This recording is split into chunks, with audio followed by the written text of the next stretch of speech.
And I tell you, I am so happy this morning to have with us Fairfield State Representative Laura Devlin.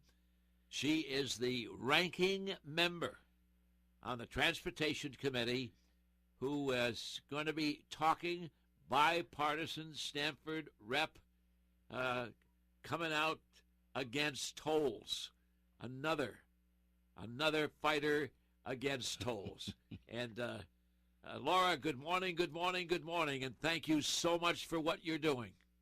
Well, good morning. Thank you for having me on today. Laura, good morning. Paul here with Brad. And listen, you're from Lower Fairfield County, obviously. Now, Brad and I hear this all the time. There are people that, you had a freshman lawmaker down there saying, tolls are a wonderful idea. Everybody's behind them. And then we get guests coming on and say, are you kidding? This is crazy, especially in Lower Fairfield County. What are you hearing, Laura, from your constituents down there? So, by and large, and we recently did some informal polling, the majority of residents, and certainly those that I talk to, are opposed to tolls. But I will say there is a lot of confusion out there. Some people think, just put them on the borders, that will be okay. And, of course, that's not a legal approach. Put them on the borders. That's right? Illegal. You can't do that. You can't do that. Exactly. Or, give us a discount, and then maybe that won't be so bad if in-state residents pay a lower rate. But that misses the target, which is there's a revenue goal that the proponents, the Democrats who are pushing tolls, want to achieve. So discount or not, number of gantries or not, it's a revenue target they're after that will cost Connecticut residents at least $500 million going in. $500 million going in? That's just a start. Now, I've never heard of a toll that went down in price. Neither have I.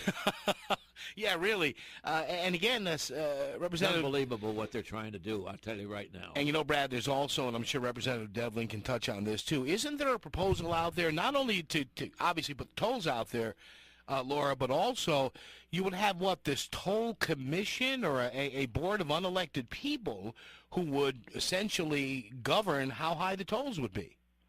Yeah, so there is, actually there's a couple of proposals that would create one, which would create sort of a transportation advisory board. And what that does is sort of create a PURA for transportation, which takes the legislature out of it.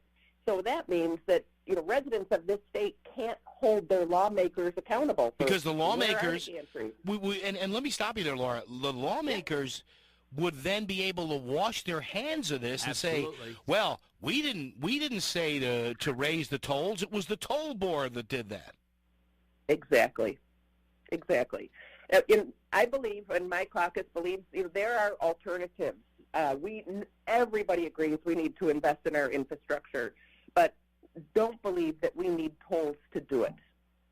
Now, Laura, again, as a team, now this is the third time that we've had folks like yourself on this program, and the two of us are going to carry this out right on through. This has got to be one that we've got to win, and we've got time to do it. We've got, 4 years they're saying? Yeah, this can't happen overnight, no. Can't have it overnight.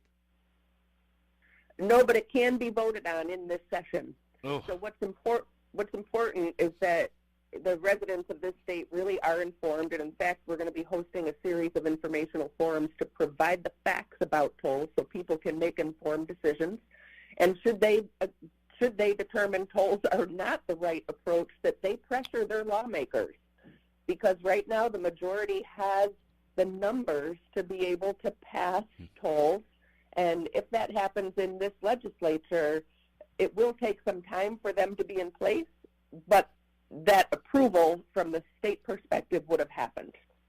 Wow. Yeah. So, Laura, do you think, with all the procedures here, do you honestly think that we'll have a vote on this before the 2020 elections? Or if the opposition to this really spikes, might the Democratic majority say, hey, let's keep quiet on this and let's get past 2020 or not? Well, I would certainly hope so. we also have a new Commissioner of Transportation who I have a lot of respect for. Mm-hmm. So I think that would be wise to give him also an opportunity to assess the broader situation of our state and again, look at some other alternatives for addressing the priorities that need to happen, because regardless, you can't undertake every single project at the same time in our state. Now, So, as you go around, as you see this one and that one, what is the overall feeling? I get the feeling from some of these people who want tolls, okay, that this is just something that they want to do. This is going to be For money. Crank out the money. Yep, Yeah. all the money and so on and so forth. However, I still have a feeling, and I think it's the time now, because we're going to have more time to knock this out, and we won't have to have tolls. Do you get that particular feeling as well? there's no question our state has a spending problem, not a revenue problem. And I think by holding off on tolls at this point, maybe someday we'll determine that we do need to have them at some place, not to have 82 gantries across our state and be the most heavily, densely tolled state in the entire nation. But let's give an opportunity to build some credibility and trust. We don't forget about the lotto money that was supposed to go to education. Oh, yeah, remember that? Or the, Remember that? Remember that? Yeah. Well, we were going to have the increase best. in the sales tax. Yeah, we were going to have Go back to our, You remember, Laura? We were going to have the best educated students in the country. Remember Yeah. all that stuff with the No lottery? question. They go to. They'd be going to all the top Ivy League colleges. Yep. Yep, that was going to be their gift. The top Ivy League colleges is what they were going to get. All right, well, Laura, make sure you keep us, our producer Donna, make sure you keep everybody informed here when these forums are going to happen, particularly around our area, the Hartford, Bloomfield area, also Meriden and Torrington, and we'll be happy to have you on again and promote those.